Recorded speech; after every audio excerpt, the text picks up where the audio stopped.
Assalamualaikum warahmatullahi wabarakatuh. Perkenalkan nama saya Ahmad Zamhari, NPM 2021020355, mata kuliah Taha Siasah, dosen pengampu Bapak Edi Susilo. Di sini saya akan mempresentasikan hasil makalah saya dari kelompok 5 yang berjudul Kajian Hadis tentang Pencurian dan Korupsi. Baiklah, tanpa berlama-lama, akan saya mulai pembacaan ayat Al-Quran mengenai kajian hadis tentang pencurian dan korupsi. 1. Quran Surah Al-Ma'idah ayat 38 sampai ayat 39. A'udzubillahi minasyaitonirrajim. Bismillahirrahmanirrahim. Wassariku wassariqatu faqta'u aydiyahuma jazaa'un bima kasaba nakalan minallah wallahu azizun hakimu faman taba min ba'di zulmihi aslaha fa innallaha yatubu alaihi innallaha ghafurur rahim. Artinya, laki-laki maupun perempuan yang mencuri, potonglah tangan keduanya sebagai balasan atas perbuatan yang mereka lakukan dan sebagai siksaan dari Allah. Allah Maha Perkasa lagi Maha Bijaksana. Maka siapa yang bertobat setelah melakukan kezaliman dan perbaiki diri, sesungguhnya Allah menerima tobatnya, sesungguhnya Allah Maha Pengampun lagi Maha Penyayang. 2. Quran Surah Al-Baqarah ayat 188. Bismillahirrahmanirrahim. Wala taqulu amwalakum bainakum bil batili wa tudlu biha ilal hukami li ta'kulu fariqam min amwalin nasi bil ismi wa antum taklamun. Artinya, janganlah kamu makan harta di antara kamu dengan jalan yang batil, dan janganlah kamu membawa urusan harta itu kepada para hakim dengan maksud agar kamu memakan sebagian harta orang lain itu dengan jalan dosa, padahal mengetahui. Asbabun Nuzul. Menurut Muqatil Ibnu Hayyan, ayat 188 ini turun berkenaan dengan kasus sengketa antara Imrul Qais bin Abis Al-Kindi sebagai tergugat dan Abdan bin Aswa Al-Hadrami sebagai penggugat. Keduanya mengadu pada Rasul SAW. Merespon kejadian ini, maka turunlah ayat 188 ini di atas dan Nabi SAW memberikan hak menang kepada Abdan. Hadis tentang larangan pencurian dan korupsi. Hadis larangan mencuri. Bismillahirrahmanirrahim. Wa an Aisyah radhiyallahu anhu anna Quraisan ammahum mar'atu makhzumiyatul lati sarot kot qalu man yuqallihu Rasulullahi sallallahu alaihi wasallam wa man yajri'u alaihi illa asa matuhi hibbu Rasulillahi sallallahu alaihi wasallam fakallama Rasulullahi sallallahu alaihi wasallam faqala atasfa'u fi haddi min hududillah sama koma fa khotoba faqala ayyuha hannasu ima ahlakal lazina min qablikum annahum kanu izar sorokot fihim isrifu tarokuhu wa iza soroko him iddo'ifu aqamu alaihi hadda wallazi nafsu Hammadin miyadihi lan lau anna Fatimata binta Hammadin sarof kotla kotot tok tu badama muttafaku alaihi. Artinya, amma ba'du, sungguhnya Allah membinasakan umat sebelum kalian ketika di antara orang-orang terpandang yang mencuri mereka dibiarkan tidak dikenakan hukuman. Namun, ketika orang-orang lemah yang mencuri mereka mewajibkan dikenakan hukuman had. Demi jiwa Muhammad yang berada di tangannya, seandainya Fatimah putri Muhammad mencuri, aku akan memotongnya. 2. Hadisan larangan korupsi. Hadisu Abi Maidis Sa'idi radhiyallahu anhu qala mala Rasulullah sallallahu alaihi wasallam radu amina asdiyu qalu lahu banul labiyati amru wa banu abai umaro ala soda koti falamma qadima qala zalakum wa zali ahdiya qala faqama Rasulullahi sallallahu alaihi wasallam alal min fahamidallah wa asna alaihi faqala ma balu milin abakhotu fayaqulu hadza lakum wa hadza uhdiyali afalan ada fi faiti abi au fi baiti amiyaya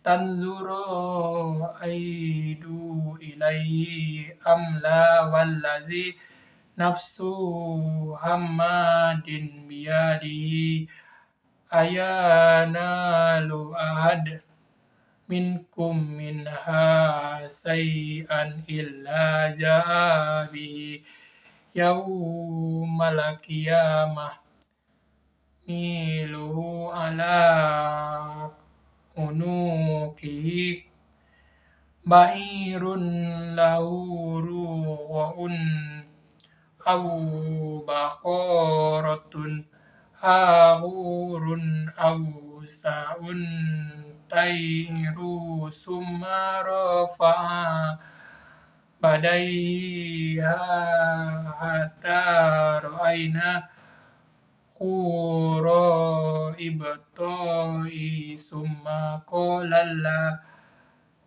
fal ballagtu marratain.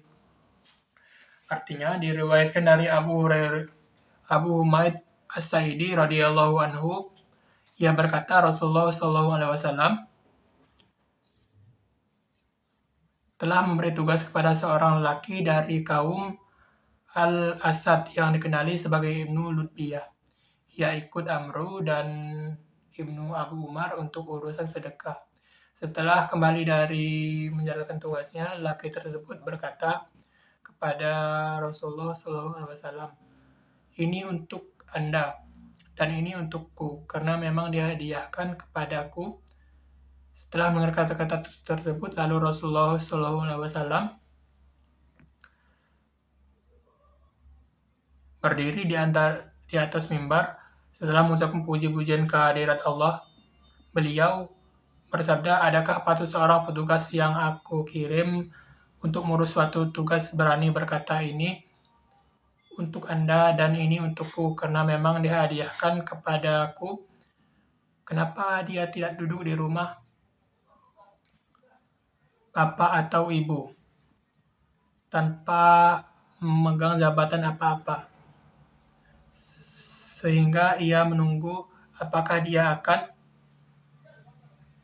dihadiahi suatu atau tidak demi zat Muhammad yang berada di tangannya. Tidaklah salah seorang dari kalian mengambil sesuatu darinya kecuali pada hari kiamat kelak dia akan datang dengan memikul di atas lehernya unta. Maka seekor unta itu akan mengeluarkan suara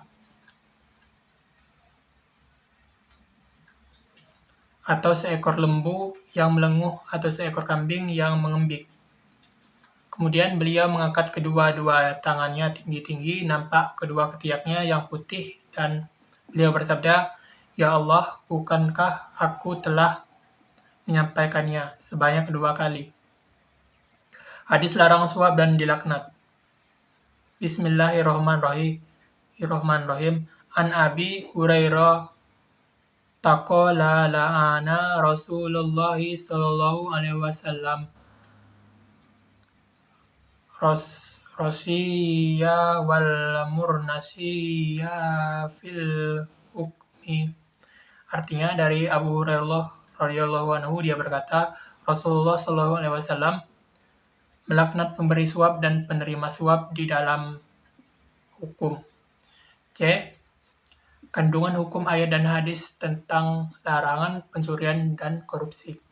1. Pencurian adalah mengambil hak orang lain dengan cara rahasia dari tempat penyimpanannya, baik penyimpanan pribadi maupun umum. Jika mencuri barang milik sendiri atau barang milik orang lain, atau ada sebagian miliknya seperti mengambil barang gadaian miliknya atau mengambil harta dari bagian baitul mal, maka tidak bisa dijatuhi hukuman potong tangan. 2. Nilai barang curian yang dapat dikenakan hukuman potong tangan menurut mayoritas ulama adalah minimal 1/4 dinar. 1/4 dinar memiliki nilai ekonomis atau harta dan halal diperjualbelikan. Jika barang yang dicuri itu kurang dari 1/4 atau tidak bernilai ekonomis, atau barang haram diperjualbelikan, maka tidak dikenakan hukum. 3. Pelaku pencurian dapat dihukum jika berakal sehat dan sudah baligh. 4. Pencurian yang dapat dihukum harus ada bukti 2 orang saksi yang betul-betul menyaksikan dengan jelas atau berdasarkan pengakuan dari pelaku. 5. Hukuman pencurian menjadi gugur dengan pengampunan atau maaf dari pihak korban pencurinya bertobat sebelum kasus dilaporkan kepada aparat. 6. Hukuman potong tangan dalam ayat tersebut hanya boleh diterapkan jika kasusnya benar-benar memenuhi syarat formil dan material. Syarat mencuri, barang yang tidak dicuri, tempat pencurian, dan keadaannya. Dan tidak boleh diterapkan sembarangan atau hanya berdasarkan dugaan atau keraguan atau subhat. 7. Haram memakan harta atau penghasilan yang diperoleh dengan cara batil atau tidak halal, seperti hasil dari pencurian sogokan atau perampokan. D. Kasus pengadaan EKTP Setia Novanto, mantan Ketua DPR Setia Novanto, melalui perjalanan panjang pada tahun 2017, sehingga akhirnya disidang sebagai terdakwa kasus dugaan korupsi proyek EKTP. Pada awalnya, mantan Direktur Pengelolaan Informasi Administrasi Pendudukan Direktorat Jenderal Kependudukan dan Pencatatan Sipil Kemendagri Sugiharto dan mantan Direktur Jenderal Kependudukan dan Pencatatan Sipil Irmal menjadi terdakwa dalam dakwaan yang dibacakan Jaksa KPK di Pengadilan Tipikor pada tanggal 9 Maret 2017. Setia Novanto disebut memiliki peranan dalam mengatur besaran anggaran EKTP yang mencapai nilai yang cukup besar, yaitu 5,9 triliun. Dan pada akhirnya Setia Novanto menjalani sidang perdananya sebagai terdakwa dalam kasus korupsi EKTP pada tanggal 13 Desember 2017. Pada tanggal 9 Maret 2017, Pengadilan Tipikor membacakan dakwaan Irman dan Sugiharto yang menyebut keterlibatan Setnov dalam korupsi EKTP. Pada awalnya Setnov ditemui sejumlah pejabat kementerian dalam negeri untuk meminta dukungan terkait proyek EKTP pada Februari 2010 di Hotel Grand Melia, Jakarta. Analisis masalah korupsi EKTP belum juga terselesaikan sampai sekarang. Sangat banyak orang yang terlibat dalam kasus korupsi EKTP ini. Salah satunya yang ikut terjerat adalah Ketua DPR RI Setia Novanto.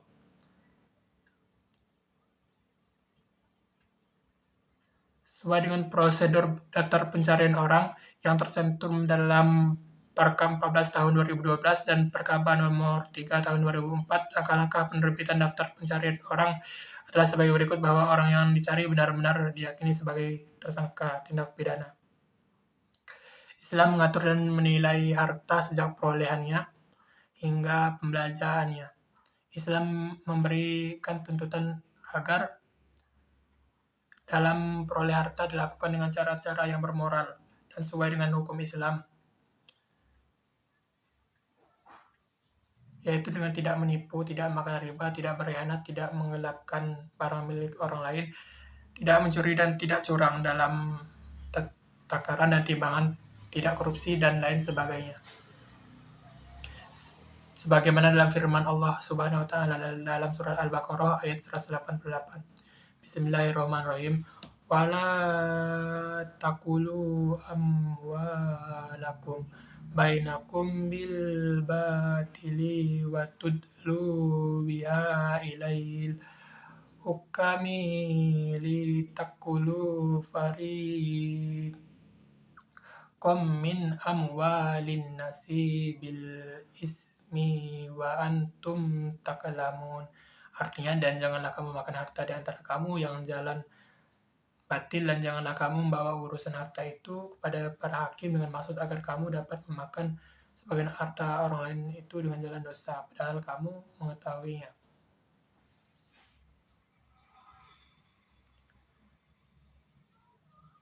Setia Novanto disangka melanggar pasal 3 atau pasal 2 ayat 1.